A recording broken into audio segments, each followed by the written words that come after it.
कर्मचारी बड़ खुशी खबर 283% बढ़िपारे दरमा पेंशन रे मध्य हेब वृद्धि पूरण हेब कि एही दाबी तेबे कौन रही संपूर्ण अपडेट आसतु जानिबा ता पूर्व चैनल रे नुआ थिले चैनल टी को सब्सक्राइब करी रखंतु एमिति गुरुत्वपूर्ण अपडेट सबुठु प्रथमे पाइबा पई।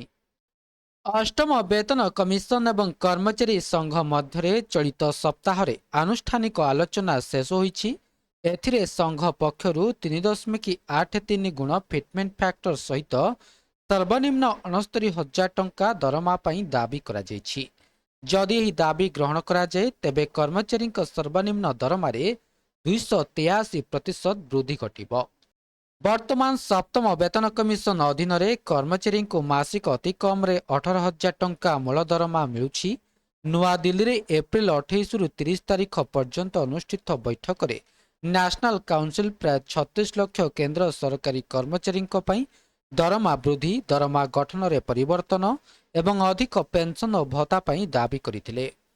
कर्मचारी बड़ खुशी खबर एनसीजेसीएम पक्षर 3.83 फिटमेंट फैक्टर पर दाबी करा जायछि, जहाँ सप्तम वेतन कमिशन 2.57 तुलन में 126 बेसिस पॉइंट अधिक अटे। जदि एही दाबी पूरण हुए तेबे कर्मचारी दरमा 283% वृद्धि पाइब। यार अर्थ हेउछि जदि कहार मूल दरमा एबे 18,000 टंका अछि तेबे ताहा बढ़ी प्राय 69,000 टंका होइजिब। केवल सेतिक नुहे मध्यम स्तर कर्मचारी दरमारे मध्य बड़ धरणर वृद्धि देखा मिलिब। तेबे एही फिटमेंट फैक्टर विषय आसंतु आलोचना करिबा। फिटमेंट फैक्टर हेउछि एक गुणक जहाकु सरकारी कर्मचारी एवं पेंशनभोगी नुआ मूल दरमा किंबा पेंशन निर्धारण पई व्यवहार करा जाय। तेबे यह किपरि हिसाब करा जाय? जदि आपणकर वर्तमान मूल दरमा 18,000 टंका एवं प्रस्तावित फिटमेंट फैक्टर 3.83 हुए तेबे नुआ मूल दरमा 18,000 गुणन 3.83 समान 68,940 टंका हेब।